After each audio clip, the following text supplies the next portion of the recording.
نبی الاسلام نے فرمایا کہ میں تم میں اپنے بعد اللہ کی کتاب اور اہل بیت کا خوف دلاتا ہوں، تو ہم اہل بیت کی کتابوں سے احادیث کیوں نہیں لیتے؟ جی لیتے ہیں، جی ہم ہی تو لیتے ہیں۔ اہل بیت کی کتاب قرآن ہے، نبی الاسلام نے امت کو قرآن دی ہے۔ اگر اس سے مراد آپ حدیث کی کتابیں لے رہے ہیں تو وہ تو بعد میں آئیں گی، کیونکہ اہل بیت نے فرمایا کہ ہماری بھی کوئی بات قرآن کے خلاف ہو تو اسے چھوڑ دو۔ السلام علیکم ورحمۃ اللہ وبرکاتہ۔ اللہ سے دعا کرتے ہیں کہ آپ لوگ خیریت سے ہوں گے۔ اور اہل بیت کے نام پر شرک کیا سیاہ کافر ہے؟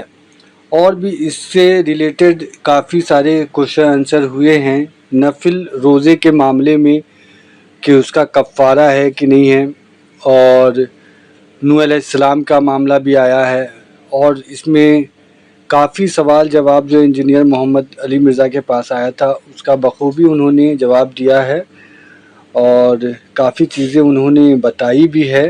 اس پہ غور و فکر کرنے کی ضرورت ہے ہم سب کو، کیونکہ جو چیز وہ بتا رہے ہیں وہ قرآن حدیث سے اگر ریلیٹڈ ہے اور اس سے ثابت ہے تو اس کو کوئی غلط نہیں بول سکتا، اور اللہ کے ساتھ کسی کو شریک تو بالکل نہیں کر سکتے۔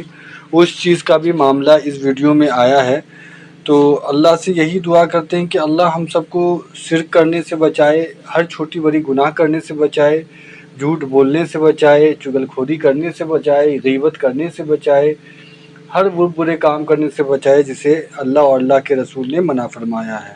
آمین ثم آمین۔ اس وقت جو اہل بیت کے ٹھیکیدار بنے ہوئے ہیں نا، ان کے ایک ایک رگ و ریشے کے اندر شرک داخل ہو گیا ہوا ہے، تو صرف وہ اہل بیت کا نام کیش کروا رہے ہیں۔ میں نے تو قرآن سے بھی ثابت کیا، اور پھر نہج البلاغہ جس کے اوپر مان تھا اس سے میں نے مولا حسن علیہ السلام کو جو مکتوب نمبر 31 لکھا ہے مولا علی نے، کیا بیٹا حسن تو اس باپ کی اولاد ہے جس نے عنقریب مر جانا ہے، بقا صرف اللہ کی ذات کو ہے۔ اے میرے بیٹے حسن، تو نے کوئی بھی چیز مانگنی ہے تو اس اللہ سے مانگنا جس نے اپنی درگاہ کا کوئی دربان بھی مقرر نہیں کیا، تم ڈائریکٹ اپنے رب سے مانگنا۔ مولا حسن کو مولا علی نے یا علی مدد نہیں سکھایا تو باقی تو شاہی کوئی نہیں۔ پھر تو اہل بیت کی کتاب قرآن ہے۔ اچھا دیکھیں، وہ غدیر خم میں قرآن اور اہل بیت ڈسکس کر رہے ہیں کہ دو چیزیں چھوڑ کے جا رہا ہوں، اور جب بعد میں باتیں ہوتی ہیں تو کہتے ہیں جی اہل بیت کی کتابیں نہیں لے رہے۔ بھئی اہل بیت کی کتاب تو وہی ہے جو غدیر خم پہ ساتھ ڈسکس ہوئی ہے، قرآن اور اہل بیت۔ باقی جو یہ فروئی مسائل ہیں نا، اس میں 90% چیزیں کامن ہیں۔ سب سے بڑی چیز نماز تھی نا، میں نے تو ثابت کر دیا کہ سنی اور شیعہ کی نماز ایک ہے۔ پیچھے کیا چیزیں رہ گئی ہیں جو آپ نے کوئی اس میں سے مسائل نکالنے ہیں؟ حج کرنے کے لیے اہل تشیع بھی مکہ ہی جاتے ہیں، ایران اور عراق نہیں جاتے، آپ بھی وہیں پہ جاتے ہیں۔ تو کون سے ایسے مسائل رہ گئے ہیں بڑے لیول کے دین کی بنیادی مسائل جن کے اندر کوئی اختلاف ہو؟ تو آپ جسے مرضی فالو کریں، ایک جیسے ہی ہے سارا کچھ۔ واقعہ کربلا میں کیا امام حسین علیہ السلام نے 3 شرطیں رکھی تھی؟ یہ بالکل جعلی بات ہے۔ ڈاکٹر اسرار صاحب کی تو بھائی فیلڈ ہی نہیں ہے۔ ہمارے سامنے انہوں نے خود کہا کہ بیٹا میں امی ہوں اختلافی مسائل میں۔ تو میں نے کہا ڈاکٹر صاحب مہربانی کریں، جب آپ امی ہیں تو آپ ان مسائل پہ بات نہ کیا کریں۔ مولانا اسحاق صاحب نے بھی ڈاکٹر اسرار صاحب کو ڈانٹا تھا کہ آپ اختلافی موضوعات کے اوپر بات نہ کیا کریں، آپ کی بالکل کوئی اس پہ تحقیق نہیں ہے۔ یہ تو اسی طریقے سے ہے کہ اب ڈاکٹر ذاکر نائک جو ہے وہ اختلافی موضوعات کے اوپر بریلوی دیوبندی عقائد کے اختلافات پہ بولنا شروع کرتے ہیں، ان کی فیلڈ ہی نہیں ہے۔ اس کا یہ مطلب نہیں کہ ہم کہتے ہیں ان کا حاکم نے چھین لیا ہے، نہیں، فیلڈ بنائیں، علم حاصل کریں، خاری کاٹیں، اس کے بعد ویڈیوز ریکارڈ کریں۔ ہم کب یہ کہہ رہے ہیں کہ بندہ ویڈیوز ریکارڈ نہ کرائے یا بات نہ کرے، لیکن پہلے تحقیق تو کرے نا۔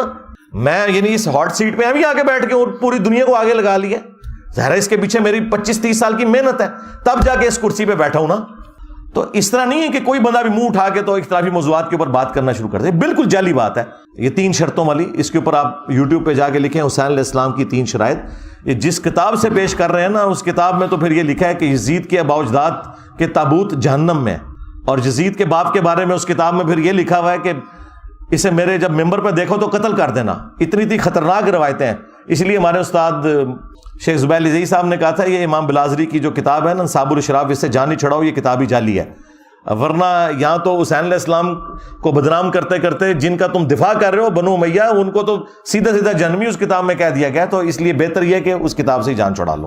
جیسا کہ امام مہدی کا ظہور ہونا ہے، ظہور کیسے ہوگا؟ وہ پیدا ہوں گے، بڑے ہوں گے، پھر تبلیغ شروع کریں گے۔ جی ظاہر ہے جی، ایک دن میں تو کوئی نہیں بن جاتا۔ باقی انشاءاللہ امام مہدی علیہ السلام جب آئیں گے تو اللہ تعالیٰ خود ہی لوگوں کے دل ان کی طرف کر دے گا۔ امام مہدی کے اوپر میری تفصیلی ویڈیو آپ دیکھ لیں۔ ابھی بہرحال کوئی مہدی نہیں ہے، بے فکر رہیں۔ 500 مہدی وڈے جا چکے ہیں ان تک، امت جعلی۔ جو واقعہ کربلا ہوا، کیا اس میں صحابہ کرام کی اولادیں تھیں؟ حضرت ابوبکر، عمر، عثمان و علی؟ جی حضرت علی کی اولادیں تو شہید ہوئی ہیں، باقی 3 خلفاء کی اولادیں نہیں تھی۔ سعد ابن ابی وقاص کا بیٹا تھا، عمر ابن سعد اور باقی لوگ تھے، تو اس میں ان صحابہ کا تو کوئی قصور نہیں ہے. حضرت نوح کا بیٹا کافر نکل آئے تو حضرت نوح علیہ السلام کا تو قصور نہیں ہے. نفلی روزے کا کیا کفارہ ہے؟ کوئی کفارہ نہیں ہے. بخاری مسلم موجود ہے. امہات المومنین کہتی ہیں کہ نبی علیہ السلام صبح کے وقت گھر تشریف لاتے، پوچھتے ناشتے کے لیے کوئی چیز ہے، اگر کوئی مل جاتی تو آپ افطار کر لیتے، اور افطار کرتے بغیر سحری کے رکھا ہوا روزہ. افطار عربی میں بریک فاسٹ، اس لیے آپ بریک فاسٹ اسے کہتے ہیں. اور اگر پتہ چلتا کچھ نہیں ہے تو آپ فرماتے ہیں آج پھر ہم روزے سے ہیں. یہ ایک تو نبی علیہ السلام کے گھر کی جو ایک فقر کا لیول تھا وہ بھی پتہ چلا، دوسرا یہ بھی پتہ چلا کہ یہ آپ کی مرضی ہے کہ آپ روزہ رکھیں نہ رکھیں، توڑ دیں، کفارہ کوئی نہیں. یہ حنفیوں کا مسئلہ بالکل جعلی ہے کہ نفلی روزہ اگر توڑ دیا تو آپ کو ایک روزہ رکھنا پڑے گا. جو چیز خود ہی نفلی ہے اس کا کفارہ کہاں سے ہوگا؟ صرف منت کے روزوں کا کفارہ ہوگا کیونکہ وہ واجب ہوتے ہیں. اگر مولا علیہ السلام کا خلفائے ثلاثہ سے اختلاف نہ تھا تو ان ادوار کی جنگوں میں حصہ کیوں نہیں لیا؟ خلفائے ثلاثہ نے خود جنگیں لڑی ہیں اپنے ادوار کے اندر؟ نہیں، سوائے شروع میں جو ایک چھوٹا موٹا فتنہ آیا. کیوں؟ اس لیے کہ وہ اس وقت مین مجلس شورا کے اندر تھے. کیا حضرت عمر نے کوئی اپنی دور خلافت میں جنگ لڑی ہے؟ نہیں لڑی، اس لیے کہ وہ خلیفۃ المسلمین تھے. ایون وہ تو جا رہے تھے قادسیہ کے لیے، حضرت علی نے روکا. آپ اگر شہید ہو جاتے ہیں تو مسلمانوں کا شرازہ بکھر جائے گا، اور یہ نہج البلاغہ میں باقاعدہ خطبہ موجود ہے. تو جو مجلس شورا کے لوگ تھے ان کی پوری زندگیاں جنگوں سے عبارت تھیں. انہوں نے اپنے ادوار کے اندر جنگیں نہیں لڑی ہیں، بلکہ انہوں نے وہ اس وقت تھنک ٹینک تھے، انہوں نے مہمات روانہ کی ہیں.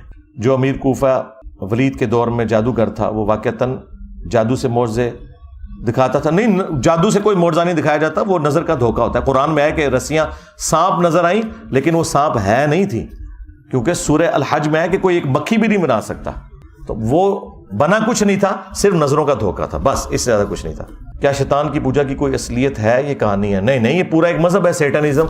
یوٹیوب پہ جا کے لکھیں، اس کے ماننے والے عراق میں موجود ہیں، اور انڈائریکٹلی تو پاکستان میں بھی کئی شیطان کے پجاری موجود ہیں جو یہ جادوگر ہیں، اور جو شیطان کے ایجنٹ جمعے والے دن آپ کو ممبروں پہ نظر آتے ہیں. اگر یہ کہہ رہے ہیں میں علماء کی توہین کر رہا ہوں تو بریلویوں سے پوچھیں کہ یہ جو دیوبندی علماء انسانی شکل میں خطبوں میں آپ کو غلط کہہ رہے ہو، کہیں گے یہ شیطان ہے. اور دیوبندیوں سے پوچھنے کی ضرورت نہیں، انہوں نے المہند میں لکھا ہے احمد صاحب بریلوی ان کی پوری جماعت ایک شیطانی لشکر ہے. اچھا یہی بات ہے جب میں کرتا ہوں کہتے ہیں انجینئر صاحب کی زبان صحیح نہیں ہے. سرکار آپ کے بزرگوں سے سیکھا ہے، بس 99 قتل تسی کیتے سر، میں سینچری مکمل کرتی ہے. تسی دوسرے نو مارے ہویا سی. یہ اخلاق کی کون سی قسم ہے کہ آپ نے ایک انٹرویو میں کہا کہ پاکستان میں اتنے پاگل کتے نہیں ہیں جن کو کمیٹی والے مار دیتے ہیں، اتنے شیخ الحدیث پاکستان میں پائے جاتے ہیں. پہلی تو بات یہ ہے کہ اگر اس جملے کو آپ آؤٹ آف کانٹیکسٹ کاٹ کے دیکھیں تو آپ کی بات بالکل درست ہے. اور میں نے جب بعد میں وہ ویڈیو سنی نا، جب ہم نے اپنے آفیشیل چینل سے اسے اپلوڈ کیا تو میں نے جملہ بیچ میں سے کاٹ دیا تھا. یہ وہ جو صحافی ریکارڈ کر کے گیا تھا اس نے وہ پوری ویڈیو بغیر ایڈیٹنگ کے چڑھائی، اور میں اسے آن کرتا ہوں، میں اس پہ نہیں الزام لگاؤں گا، نہ میں نے اسے منع کیا تھا. لیکن جب میں نے بعد میں سنا تو میں نے اپنے والا جو اپلوڈ کیا ہوا ہے اس میں آپ کو یہ جملہ نہیں ملے گا. یہ تو میں آپ کو بتا رہا ہوں کہ میں نے آپ کے اخلاق کا خیال رکھتے ہوئے کیا. باقی اگر آپ مجھ سے بات کریں تو میں اس بات کو ڈیفینڈ کرنے کے لیے تیار ہوں. قرآن میں اللہ تعالیٰ نے علماء سو کو کتے سے تعبیر کی ہے، تو کیا یہ اللہ تعالیٰ کے اور قرآن کے اخلاق ہیں کہ علماء سو کو کتا کہا ہے بلعام بن باورا کو؟ تو آپ کہیں گے یقیناً. نبی علیہ السلام نے کہا کہ جیسے ہلکا کتا کاٹ جائے گا نا، اس طرح کے فرقے پیدا ہوں گے، ان کے ایک ایک رگ و ریشے کے اندر جا کے حلق کودے گا. تو نبی علیہ السلام نے بھی علماء سو کو کتا کہا ہے. تو سرکار انجینئر اللہ رسول کا ماننے والا ہے، طارق جمیلی یا غامدی کا ماننے والا نہیں جو اپنی مرضی سے اخلاقیات آپ کو سکھاتے ہیں، اور خود یہ ایک دوسرے کے علماء کو یہی کچھ کہتے ہیں. تو میں نے یہ بات کی تھی جو اس حوالے سے کی تھی وہ یہی کی تھی. مجھے تو کہنا چاہیے یہ جو شیخ الحدیث ہے یہ تو غدار الحدیث ہے. حدیثیں پڑھ کے یہ کہہ رہے ہیں کہ ڈائریکٹ بخاری نہ پڑھنا گمراہ ہو جاؤ گے. تو ایسے شیخ الحدیث کو پاگل کتے کی طرح جو ہے وہ کمیٹی والوں کے حوالے کرنا چاہیے یا ممبر پہ ایسے بندے کو چڑھنا چاہیے؟ ذرا آپ مجھے خود بتائیں، یہ اس قابل ہے؟ اور اگر اس سے مراد وہ شیخ الحدیث ہیں جو واقعی جینولی حدیث کا کام کر رہے ہیں تو ان کے قدموں کی خاک میری آنکھوں کا سرما. اور ٹائم کیا بتا کہ وہ بندے بھی ذرا لے کے آنے ہیں. میجارٹی یہی ہے. اگر آپ کو یقین نہ آئے تو آپ بریلویوں سے پوچھ لیں کہ یہ جو دیوبند کے علماء ہیں کیا ہیں، تو آپ کو بتا دیں گے وہ کیا ہے. دیوبند سے پوچھیں وہ بریلویوں کے. میرے بکس میں ہو سکتا ہے احترام سے نام لیں، وہ لادہ بات ہے وہ ایکٹنگ کر رہے ہوں گے. احترام سے نام لیں نا تو انہیں کہ پھر ٹھیک ہے اگلی دفعہ پھر ہم آپ کی مسجد میں اس فرقے کے مولوی کو بلائیں، وہ ایک جمعہ پڑھا دیں. تو ادھر ہی سارا اکرام مسلم اور اخلاقیات دھڑم سے گر جائے گی. میں نے پاکستانی اخلاق کے تحت اسے نکال دیا تھا. قرآن و سنت کے اخلاق میں بالکل یہ فٹ ان بیٹھتا ہے جملہ جو میں نے بولا ہے, اس سے بھی سخت بولنا چاہیے تھا. لوگ سوال کرتے ہیں کہ آپ بابوں کو نہیں مانتے, لیکن جو کتابیں ہیں وہ آپ نے آگے رکھی ہیں وہ بھی تو بابوں کی لکھی ہیں. جی ان بابوں کو تو ہم مان رہے ہیں, ہم آپ کے بابوں کو نہیں مان رہے. اس کے اوپر میری تفصیلی ویڈیو ہے. پچھلے دنوں بھی جو حنیف قریشی صاحب نے محرم الحرام کے مہینے میں باب تشیع کوئی نہیں, جب بلال قطب نے بولا تھا تو میں نے اس کا جواب دیا تھا. اس پہ میرا آپ یوٹیوب پہ جا کے لکھیں انجینئر کے بابے کون. تو اس طرح تو نہ کریں, ان کے پیچھے تو نہ جا کے چھپیں. تراوی علی بھائی, تراوی میں بھی تو وی آتا ہے, تو آپ 20 تراویاں کیوں نہیں مانتے؟ علی بھائی حضرت عثمان غنی بھی بنو امیہ سے ہیں اور عمر بن عبدالعزیز, تو آپ بنو امیہ کو برا کیوں کہتے ہیں؟ تو مڑ کے 2 بندے ہی نظر آئے نا, باقی جڑے کرتوت کر کے گئے نا, ہم تو ان کی بات کر رہے ہیں, حضرت عثمان اور عمر بن عبدالعزیز کی بات تو نہیں کر رہے. تو ہم ان بابوں کو کہہ رہے ہیں جو کتابوں کے غدار ہیں, جن کے لیے میں نے ایک ٹرم ڈیوائز کی ہے کہ ہم ان بابوں کو مانتے ہیں جو کتابوں کو مانتے ہیں, جو کتابوں کے دشمن ہیں, جو کہتے ہیں علمو بس کریو یار. تو جب وہ کتابوں کے دشمن ہے تو عزت تو بابوں کی کتابوں کی وجہ سے ہونی تھی. جب وہ کتابوں کے دشمن ہو جائیں, قرآن و سنت کے دشمن ہو جائیں, تو ان کے لیے پھر یا تو یہ ہے کہ انہیں اپنے بڑے بابوں کے پاس پہنچا دیا جائے آخرت میں, یا کوئی ویٹیکن سٹی بنا کے اس میں قید کر دیا جائے. میرے کچھ جاننے والے الہاد کی طرف چلے گئے. وہ سوال پوچھتے ہیں کہ خدا نے جب ہماری مرضی سے ہمیں اس دنیا میں نہیں بھیجا تو ہم اس کی رضا کے مطابق خود کو امتحان میں کیوں ڈالیں؟ ٹھیک ہے, تو انہیں جہنم میں جانے دیں, سیدھی سی بات ہے. انہیں آپ مثال سے سمجھائیں جو میں نے اکثر دی ہے. اگر کوئی شخص آپ کی مرضی کے بغیر آپ کو سمندر میں یا دریا میں دھکا دے دے تو آپ یہ کہیں گے کہ چونکہ مجھ سے نہیں پوچھا لہذا میں ڈوب جاؤں گا, تو ڈوبو مرو. اور دوسری طرف ایک کنارے پہ کھڑا ہوا شخص یہ کہہ رہا ہے کہ بھائی اس طرح ہاتھ پاؤں مارو, کنارے تک پہنچ جاؤ گے, کامیاب ہو جاؤ گے. آگے سے وہ ضد کرے کہ نہیں میں نے ہاتھ پاؤں نہیں مارنے, تو خود ہی ڈوبے گا نا. اس کنارے والے کا کیا بگاڑ رہا ہے وہ, ایسا ہی ہے نا. لیکن اگر وہ اس کی بات مان لے گا, کنارے پہ لگ جائے گا, پھر دیکھ لے کہ کس نے دھکا دیا, تو انشاءاللہ جب جنت میں جائیں گے تو اللہ سے پوچھ لیں گے. فی الحال تو وقت ہے پیغمبر کنارے پہ کھڑے ہو کے آواز دے رہا ہے کہ بھئی تمہیں تمہارے رب نے بنایا ہے اور تم نے اس کے سامنے اکاؤنٹیبل ہونا ہے, تو بھائی چپ کر کے پیغمبر کی بات کو مان لیں. سیدھی سی بات ہے.